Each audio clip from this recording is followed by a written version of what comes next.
Golden crescent है जिसमें Afghanistan, Pakistan, Iran ये आता है गोल्डन क्रेसेंट में। तो ये पूरा का पूरा इलाका है। ये देखिए, ये लड़ाई टेरिटोरियल तो है, ये बात तय है कि लड़ाई टेरिटोरियल। ये भी बात वो लोग सच बोल रहे हैं कि यहाँ पे मंदिर की लड़ाई है, कल्चर की लड़ाई है। एशिया में युद्ध का एक और बड़ा मोर्चा खुला। कंबोडिया पर थाईलैंड किया स्ट्राइक। सैन्य ठिकानों पर भीषण हमला। F-16 लड़ाकू विमानों से थाईलैंड ने गिराए बॉम्ब और इस बीच अमेरिका की एंट्री हो गई। कहीं भी फटा होगा तो टांग अड़ाने अमेरिका आपको जरूर दिखाई देगा। अमेरिका ने आकर कह दिया है कि यहाँ पर थाईलैंड को मैंने फ्री हैंड दे दिया है, कंबोडिया के साथ पूरा हिसाब किताब वो अपना चुकता कर ले। मेजर गौरव आर्य मेरे साथ जुड़ रहे हैं, मेरे साथ हिमाचल पी के श्रीवास्तव भी जुड़ रहे हैं। आइए समझें ये एशिया में क्या शुरू हो गया सर, क्यों हो गया? देखिए साहब, ये लाओस, ये जगह जहाँ पर जी बिल्कुल, हाँ। ये जो है ये थाईलैंड है, ये कंबोडिया है और लाओस। इसके बीच में ये जो इलाका है एमरल्ड ट्रायंगल जिसको कहते हैं, ये इसके बड़े कल्चरल इसके नुआंसेस हैं, इसके रिलीजियस बड़े हैं, हिस्टोरिकल हैं, और ये एक एरिया है which is a point of conflict between. तो क्या यहाँ पे जैसा कहा जा रहा है मंदिरों को लेकर हुआ है ये मामला? सर, मंदिरों को लेकर नहीं है, वो कह रही है मीडिया मंदिरों को लेकर है। एक है गोल्डन ट्रायंगल, दुनिया की सबसे बड़ी ड्रग स्मगलिंग और ड्रग प्रोडक्शन रैकेट। अच्छा, जी जी जी, उसमें लाओस भी आता है, कंबोडिया है, सब के सब जिसको हैं ये गोल्डन ट्रायंगल में है। और गोल्डन क्रेसेंट है जिसमें अफगानिस्तान, पाकिस्तान, ईरान ये आता है गोल्डन क्रेसेंट में। तो ये पूरा का पूरा इलाका है। ये देखिए, ये लड़ाई टेरिटोरियल तो है, ये बात तय है कि लड़ाई टेरिटोरियल। ये भी बात वो लोग सच बोल रहे हैं कि यहाँ पे मंदिर की लड़ाई है, कल्चर की लड़ाई है। और ये तीसरी बात जो लोग नहीं बोल रहे हैं कि ये बहुत बड़ा ड्रग स्मगलिंग का, ड्रग प्रोडक्शन का एक इलाका है। तो ये असल में ड्रग इसके मूल में है क्या सर? ड्रग मूल में है। और एक और चीज है, ये इलाका इतना फेमस क्यों? क्योंकि टेरेन की भी लड़ाई है। अच्छा, ये ऊंचाई पर है। हमारे पहले मंदिर सब ऊंचाई पर होते थे, ये ऊंचाई पर है और वहां पहुंचने का एक आपको मसला और एक सहूलियत है कि हम मंदिर में जा रहे हैं। और ये ऑलरेडी इसका फैसला हो चुका है कि ये कंबोडिया का है, लेकिन थाईलैंड पावरफुल है। Thailand is a powerful country, आपने देखा F-16 वगैरह उसके पास है। कंबोडिया से उसकी 10 गुना ज्यादा इकोनॉमी है। तो अब कंबोडिया जो है वो उसको कंट्रोल नहीं कर पा रहा है। और ये जो बताया हर के मूल में तो ट्रेड, टैरिफ या इकोनॉमी, और कहीं ना कहीं अमेरिका। अब यहाँ होते ही होते सर बयान भी आ गया। F-16 को लेकर बातें कह दी गई और कह दिया गया कि थाईलैंड है, हम कंबोडिया के साथ हिसाब कर लेंगे। ये क्यों सर इतनी जल्दी? अब कंबोडिया तो सपोर्ट करता है चाइना। अच्छा, ये असल में अमेरिका वर्सेस चाइना हो रहा है क्या? द्वंद्व ये भी चलता है। तो ये दो बड़े, ये जो सुपर पावर और सुपर पावर का इल्हाम जिनको है, उन दोनों के बीच में चल रही लड़ाई के प्यादे हैं क्या सर? जी बिल्कुल, और ये प्रॉक्सीज बन जाते हैं। छोटे देश बड़े देशों की बन जाते हैं प्रॉक्सीज। जैसे फॉर एग्जांपल मैं उदाहरण देके एक समझा देता हूं कि मालदीव्स, मोदी जी जाते हैं लक्षद्वीप, मालदीव्स के 3-3 मंत्रियों के बयान आते हैं कि देख लेंगे इंडिया को। किसने उनको इतनी हवा भरी पीछे से? कहां से आई हवा? ये चाइना से आई हवा। फिर उसके बाद ये भाई चाइना चला गया, मोहम्मद मुइज़ू। फिर उसके बाद उसको होश आया, उसको एक जिसको कहते हैं अवेकनिंग हुई मुइज़ू के अंदर कि भैया जब हम फंसे थे तब चाइना कहां था।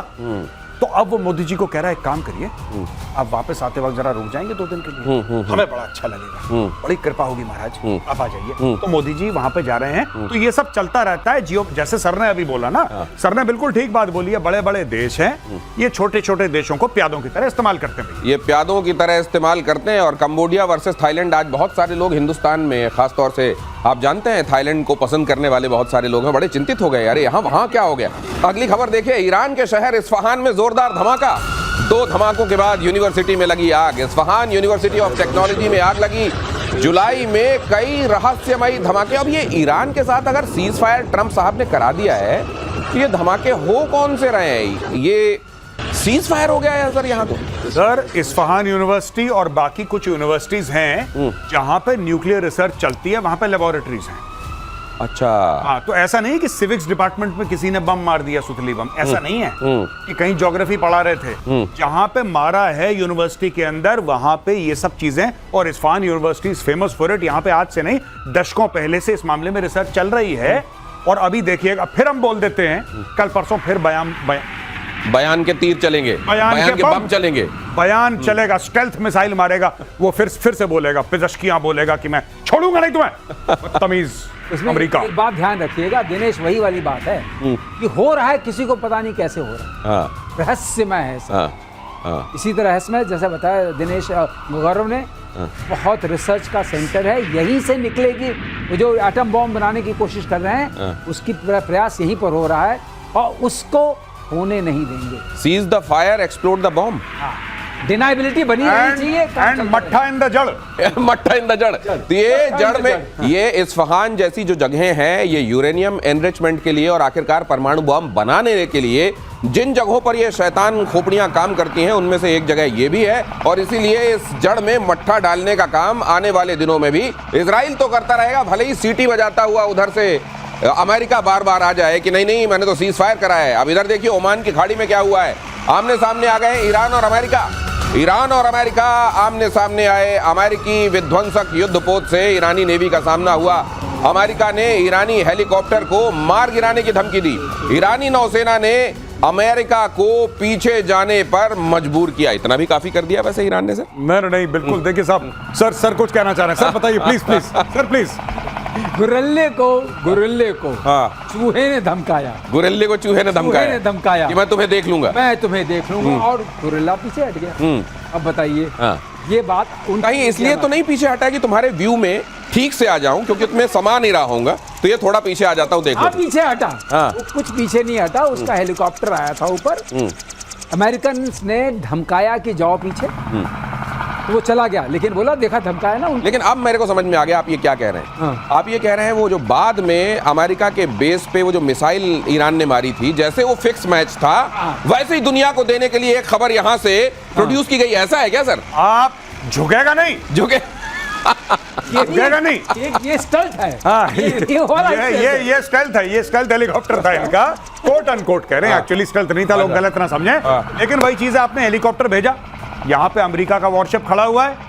अमेरिका का वॉरशिप को धमकाना, देखिए धमकी फ्री में है। हाँ। ये देखिए साहब, ये एक बात बताइए, आपने इनको धमकाया, इतना बड़ा चौड़ा यहाँ पे हेलीपैड भी बना हुआ है सामने। आप हेलीकॉप्टर लेकर आए, आपने धमकाया उड़ा के रख दूंगा। उसको बोला भाई हट, हवा आने दे। उसने बोला ठीक है, धमकाया तो था मैंने, अपना काम पूरा करा दे कर लिया। On a serious note Dinesh, helicopter for this is a sitting duck. अच्छा, प्रैक्टिस करते हैं ना। ओके। जो क्या उसको बोलते हैं, कबूतर मारी क्या बोलते हैं? हाँ। स्किट। अच्छा। उससे कम लगेगा दम। ओके। तो ये कोई मतलब तो आप लोग जो इशारा कर रहे हैं मेरे समझ में आ गया है। एक हाथी कहीं पर बैठा हुआ था, चूहा गया और उसने एक छोटा सा तिनका उठाया और हाथी को चुभाना शुरू किया।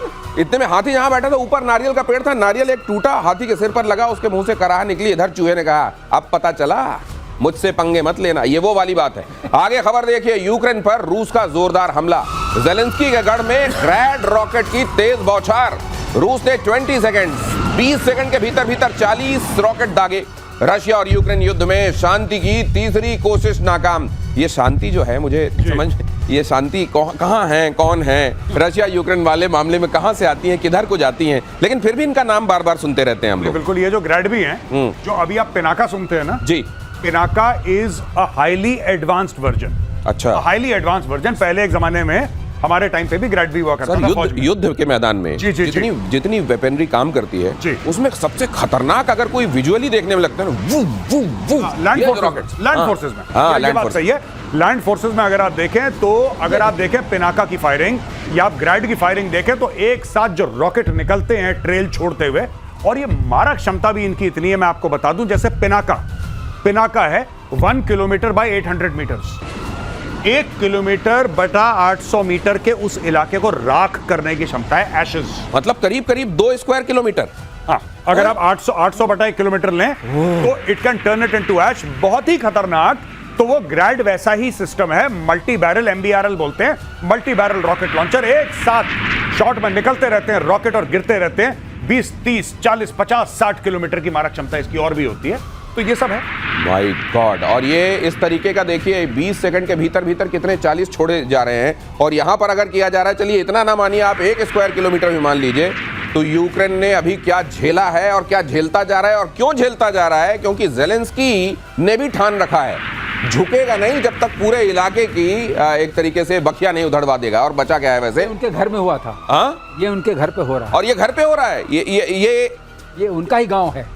ये अपने गांव में जब होता देख रहे हैं तो उनको लग क्या रहा होगा कि वो जो आग उन्होंने लगाई हुई है अब उनके घर तक पहुंच रही है, या इस बात पर खुश हो रहे होंगे कि अब तो घर तक पहुंच रही है, अमेरिका और हथियार देगा? दिनेश, इससे पहले आपके उस एपिसोड में हुआ था कि उनके खिलाफ प्रदर्शन हो रहे हैं। प्रदर्शन हो रहे हैं, ये उनके ऊपर अरे ये घर के करीब क्यों हुआ है? इसकी वजह ये है कि घर में प्रदर्शन होने लगे थे, लोग नाराज होने लगे हैं, खुद को विक्टिम और बताया ये कि देखो मेरी तक जान पर कितनी बनी हुई है और मैं नहीं रहूंगा तो तुम लोगों का क्या होगा। कहीं ये रशिया को कहते हैं ना, भाई थोड़ा घर के पास मारो यार, मैं फॉल्स फ्लैग टाइप का कुछ हाँ कर दो। हाँ। ये देखिए, ये किसी भी लेवल तक जा सकता है ज़ेलेंस्की, पर अब हमला हुआ है ज़ेलेंस्कीपुर पर। ज़ेलेंस्कीपुर, ये ज़ेलेंस्कीपुर है, सही नाम दिया है, ज़ेलेंस्कीपुर। ज़ेलेंस्कीपुर पे जो हमला हुआ है, अब इससे देखिए ये सारा का सारा ना ऑप्टिक्स कहते हैं हम लोग ना, war has its own optics. तो वहां पे कि मैं बेचारा, मैं विक्टिम, मैं तुम्हारे लिए लड़ रहा हूं, मेरी जान खतरे में। पेजेश्कियान ने यही तो बोला था कि नहीं मेरी जान नहीं, मुझे मारने आए थे लोग, समझो। वही ज़ेलेंस्की कर रहा है out of the Iran playbook, मुझे ऐसा लगता है। ये ज़ेलेंस्कीपुर में, लेकिन अगर ये सोच रहे हैं वो कि एक दो फोड़कर वो रशिया चुप हो जाएगा, अब ये वो समझ लें, कहते हैं ना कि बुढ़िया मर गई, इस बात का डर नहीं है, मौत ने घर देख लिया, इस बात का खतरा है। अब ये ज़ेलेंस्कीपुर देखा जा चुका है, रशिया ने देख लिया। रूस ने खार्किव पर मिसाइल ड्रोन से अटैक किया। अगली खबर देखिए, 103 ड्रोन और 4 मिसाइल से जोरदार अटैक। हमले में कम से कम 16 लोग जख्मी, कई घर तबाह। सर ये वैसे दर्शकों को भी आदत पड़ गई होगी, दुनिया को भी आदत पड़ गई है इसकी। जैसे बैडमिंटन में वो शटल कॉक इधर से उधर होता है ना, वो चल रहा है रशिया यूक्रेन के बीच में। बिल्कुल। लेकिन सर ये क्या सीटी बजेगी या खेल रुकेगा? देखिए, खेल मुझे ऐसा लगता है दिनेश भाई तभी रुकेगा जब आप ये देख लेंगे कि ठीक है, अब अमेरिका या वेस्टर्न पावर जो है यूक्रेन को हथियार दे रहा है। देखिए, वो तैयार है लड़ने के लिए। ज़ेलेंस्की को चाहिए पैसा। ज़ेलेंस्की बन चुका है मर्सनरी। आप आहुति देते रहिए, हवन कुंड में आग चलती रहेगी। ये ड्रामा चल रहा है वहां पे। टोटल मैं आपको सरलीकरण करके बताऊं कि वहां पे आप सप्लाई करते रहिए मटेरियल, मैन पावर उसके बाद है, लोगों को मरवा रहा है, उसको कोई फर्क नहीं पड़ता। पुतिन कहता है तू मरवा रहा है, मेरा क्या जा रहा है, चलो पुतिन भी मार रहा है। और पुतिन ने 20% घेर लिया, जैसे आपके प्रोग्राम में डिस्कस करा था हमने। और वो 20% घेरा है जो बड़ा मिनरल रिच है, जिसमें खनिज पदार्थ जमीन के नीचे हैं, जिसमें लिथियम है, जिसमें दुनिया भर की चीजें, वो सारा का सारा तो घेर लिया। अब वो और घेरना चाहता है, और ज़ेलेंस्की भी लड़ता रहेगा जब तक पैसे आते रहेंगे। जिस दिन पैसा नहीं आया, ज़ेलेंस्की गायब। और ये तब तक क्या, यूक्रेन जिसको हम जानते रहे, यूक्रेन अपने तरीके का एक समृद्ध और दुनिया को समृद्ध बनाने में कंट्रीब्यूट करने वाला देश रहा है। क्या उस मोड़ तक पहुंचने तक भी यूक्रेन वैसा रह जाएगा, या बहुत देर लगेगी यूक्रेन को वहां तक पहुंचने में? श्रीवास्तव सर, बहुत देर अब लगेगी, क्योंकि यूक्रेन की जो कंपनी थी, अगर मैं आपको नाम बता दूं, अपने आप में लीडिंग कंपनीज थी। जब ये यूएसएसआर था, यूक्रेन को माना था ब्रेन ऑफ यूएसएसआर। जितनी R&D वहाँ होती थी कहीं नहीं होती। यूक्रेन के पास आर्टम है, आर्सेनल है, पैवलोग्राड है, एंथनोव है, मोटरसिच है। ये क्या है? सीकर्स बनाते थे, ट्रांसपोर्ट एयरक्राफ्ट बनाते थे, हेलीकॉप्टर के इंजन्स बनाते थे, और ये सारी चीज़ें जो हैं वो बहुत ज़रूरी थी पूरे अस्त्र शस्त्र को बनने के लिए। वो सब नष्ट हो गया, अब सिर्फ बेवकूफ बनाते हैं। और अब क्या रह गया? ओलिगार्क्स आए, जब उनका विघटन हुआ, जी बिल्कुल, उन ओलिगार्क्स ने अपने बच्चों को यूरोप में भेज दिया और कहा अब हम यूरोप में शामिल होंगे और नाटो के मेंबर बनेंगे। उस जुनून ने पूरा का पूरा यूक्रेन नष्ट कर दिया। यूक्रेन के पास अब कुछ नहीं है, इनमें से कुछ नहीं बचा है, न पैसा बचा है न आर्मी। और वो जो 20% एरिया गया है दिनेश, उसमें गोल्ड के भी माइंस हैं, गोल्ड माइंस भी हैं, रेयर अर्थ मेटल भी है, रेयर अर्थ हैं, और आपके शो में हुआ था। तो ये कुल मिलाकर ये है कि कुछ लोगों की जिद की वजह से पूरा का पूरा एक इलाका, उसमें रहने वाले लोग, उसकी समृद्धि कैसे प्रभावित होती है, उसका एक उदाहरण है रशिया यूक्रेन। और रूस पर यूक्रेन का जोरदार पलटवार भी देख लीजिए। रूस के इंफ्रास्ट्रक्चर पर ड्रोन से हमला, फ्यूल डिपो, ऑयल रिफाइनरी पर अटैक। यूक्रेन ने रूस के हवाई अड्डे के आसपास के इलाके को भी निशाना बनाया। और यहाँ जो हमारे एक्सपर्ट्स लगातार आपको बताते रहते हैं कि असल में यूक्रेन भी अपनी तरफ से रशिया में हमले करने से चूकेगा नहीं, क्योंकि इसी बेसिस पर हर एक घटना को दिखाकर वो हथियार मांगता क्या है, एक तरीके से उधार में खरीदता है। और ये क्योंकि वो चलता रहेगा उधर, न सिर्फ ज़ेलेंस्की की कुर्सी बची रहेगी, अमेरिका के हित हथियार बेचने के हिसाब से चलते रहेंगे। इसलिए ये जो घाव है, ये बहुत जल्दी इसका मरहम कहीं विश्व के पास दिखाई देता नहीं है। लेकिन क्या ये जो लोग अभी कहते हैं ना कि जो पैरासाइट होते हैं, उनको बड़ा आनंद आ रहा होता है, लेकिन वहीं पर कहीं ये होता है कि जो प्रे होता है वो मर जाता है और फिर वो पैरासाइट्स को ही मरना पड़ता है। क्या उस तरह के हालात पर तो नहीं जा रहा है ये मामला? देखिए, ये इस लड़ाई से सबको फायदा है। रशिया को यह फायदा है कि रशिया जगह घेर रहा है और मिनरल रिसोर्सेज ले रहा है, रशिया को एक फायदा है। और आगे जो नेटो और ईयू वाला मामला है वो भी रशिया को फायदा है। जेलेंस्की को फायदा है कि जेलेंस्की को फंडिंग हो रही है और जेलेंस्की को हथियार मिल रहे हैं। जेलेंस्की तख्त पे बैठा है, ताज अपने सर पे लगा के बैठा हुआ है। यूरोप और अमेरिका को यह फायदा हो रहा है कि उनको एक बेवकूफ मिल गया है जो अपने लोगों को मरवा के हमसे पैसे, हमसे हथियार लेके रशिया को मार रहा है, रशिया को नुकसान पहुंचा रहा है। तो इसमें सबका फायदा है। इसलिए लड़ाई, लोग कह रहे हैं क्यों नहीं रुकी, ट्रंप कह रहा है सीज फायर। अरे भाई, वो चीज कैसे रुक जाएगी जिसमें सबका फायदा है? वो लोग रुकने नहीं देंगे। इसमें पुतिन का फायदा है, इसमें ट्रंप का फायदा है, इसमें यूरोपियन यूनियन का फायदा है, इसमें जेलेंस्की का फायदा। एवरीबडी इज मेकिंग मनी, सब लोग खुश हैं। जो गौरव करें बिल्कुल सही है। एक कांग्रेस में यूएस के सेनेटर ने बोला कि this is the best war, हमारा कोई अमेरिकन नहीं मरा है और हमारी इकोनॉमी फार्मेसी में अच्छी हो गई और मिलिट्री इक्विपमेंट में अच्छी हो गई। तो मिलिट्री इंडस्ट्रियल कॉम्प्लेक्स ग्रो किया many folds, pharmaceutical complex grow किया मैनी फोल्ड्स। को लड़ाई होगी तो दवाओं की जरूरत पड़ेगी। तो ये कुल मिलाकर के इसमें बकरा कौन है? यूक्रेनियंस। वहाँ कॉन्स्क्रिप्शन है। आपको जाना पड़ेगा और जो नए रिक्रूट हो रहे हैं उनको 3-4 महीने की ट्रेनिंग दे करके और राइफल पकड़ा के फ्रंट। एक और चीज मैं ऐड कर दूं विद योर परमिशन सर, जो दिखता है वो बिकता है। आपने अपनी शो में कवर करा था कि भारत जैवलिन खरीद रहा है, एंटी टैंक मिसाइल। आपको याद होगा कुछ दिन पहले हमने कवर करा था javelin anti tank missile. Javelin anti tank missile का सबसे बड़ी जो उसकी नुमाइश हुई थी, कहां पे हुई थी दुनिया में? रशिया यूक्रेन में। जाहिर सी बात है, भारत को दिखेगा, भारत लेगा, 10 और देश लेंगे जैवलिन मिसाइल। चांदमारी रेंज बन गई है। चांदमारी रेंज भाई साहब, ऐसा फायरिंग रेंज बना दिया यूक्रेन को। ये वेपन्स टेस्ट करो। वेपन्स को टेस्टिंग के लिए ये लेबोरेटरी बन गई है। आम यूक्रेनियन भुगत रहा है। वहां पर ऐसा नियम है कि अगर आपको फौज में भर्ती होना ही पड़ेगा, आप उससे मना नहीं कर सकते हो। तो वहां के लोग, आम लोग पिस रहे हैं और ये विन विन सिचुएशन वाली जो स्थिति बनी हो, जब इकोनॉमी का एक सशक्त मॉडल बन गया है, तो वॉर क्यों रुकेगी?